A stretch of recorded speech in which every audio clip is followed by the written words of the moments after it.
Hello everyone, welcome to our latest update program. In today's session, we'll discuss the generational tobacco ban which has been introduced in Maldives recently.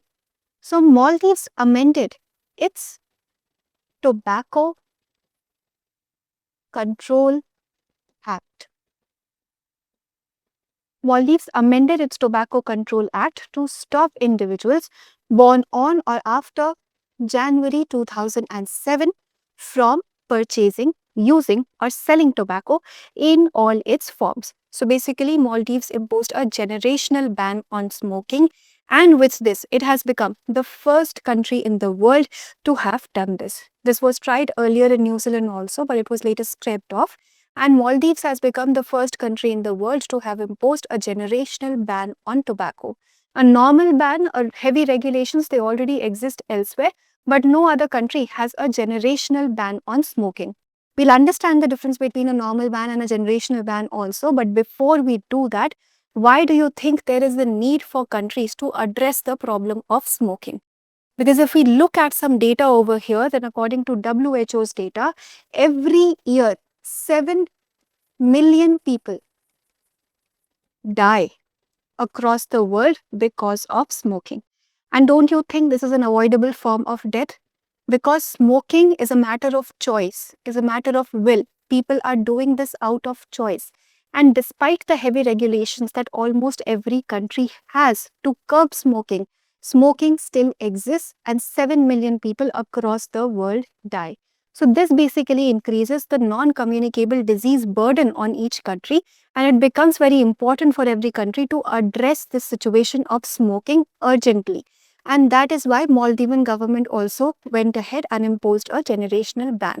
Because if we look at the data specifically for Maldives, we'll realize that 25.5% of the Maldivian population between the ages of 15 to 69 years were tobacco users.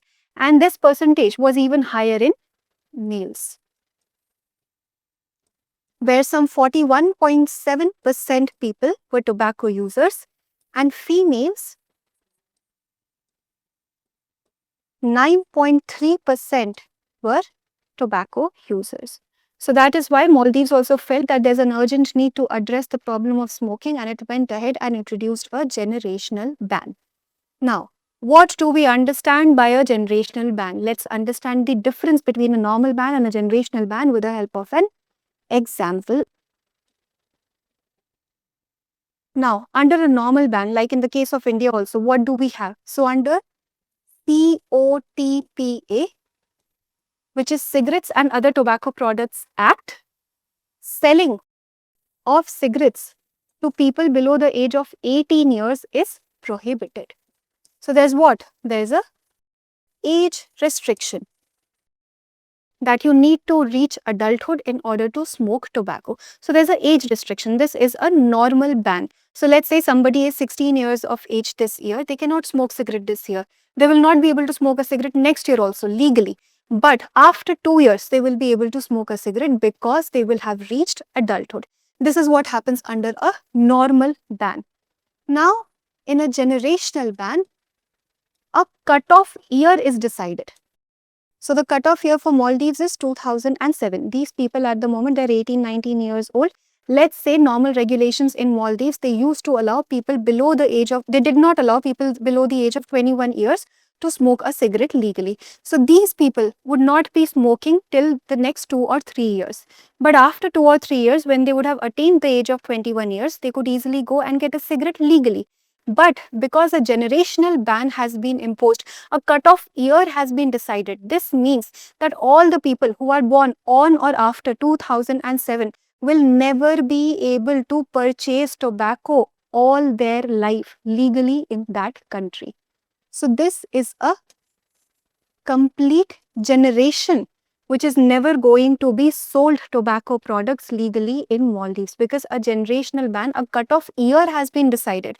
So even if you turn 21 in the next 1 year, 2 years, 3 years, does not matter. Even if you turn 30, 40, 50 for that matter, it does not matter if you have been born, if you are born after 2007 or in 2007, you will never be sold a tobacco product legally in that country.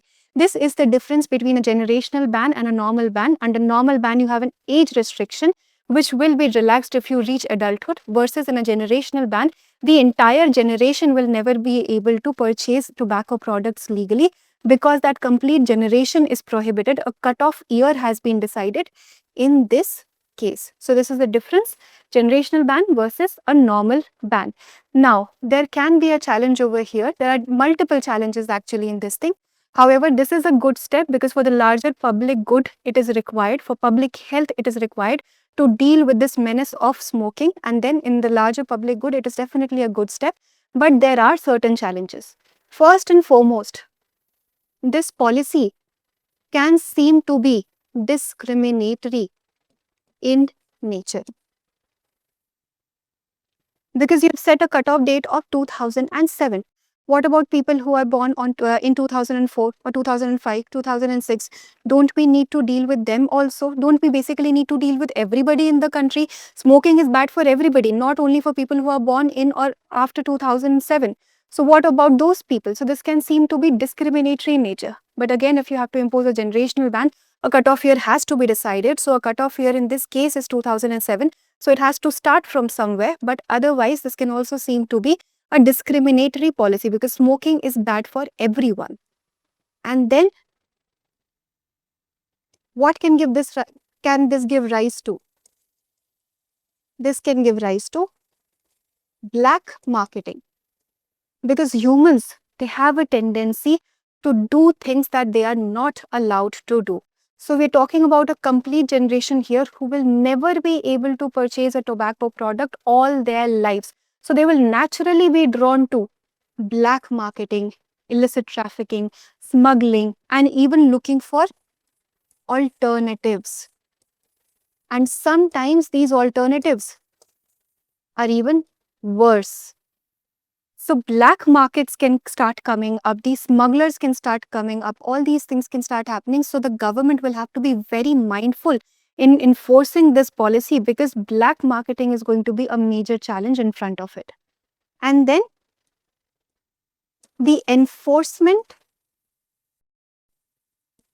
cost burden is also going to be on the government, because the government does generate revenue from selling tobacco products and liquor.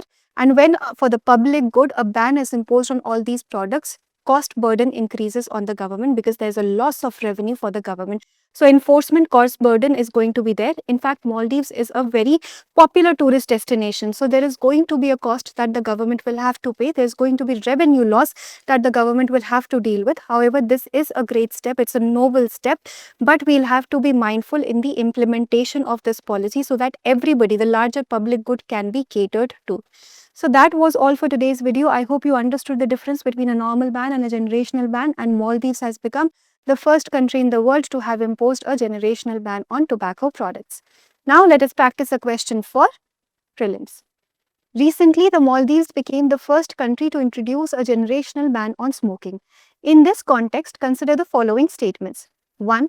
The ban prohibits the sale and use of tobacco products for all individuals born on or after January 1, 2007. 2. Such a generational ban means that even after attaining adulthood, those born after the cutoff year will never be allowed to buy tobacco legally. 3. India has implemented a similar policy under the Cigarettes and Other Tobacco Products Act 2003. Which of the statements above is or are correct? A. 2 only, B. 1 and 2 only, C. 1 and 3 only, or D. 1, 2 and 3. Please attempt this question and provide your answers in the comment section, and we will meet in a new video. Thank you for watching. For more informative content, like, share and subscribe, and do not forget to press the bell icon to get the notifications.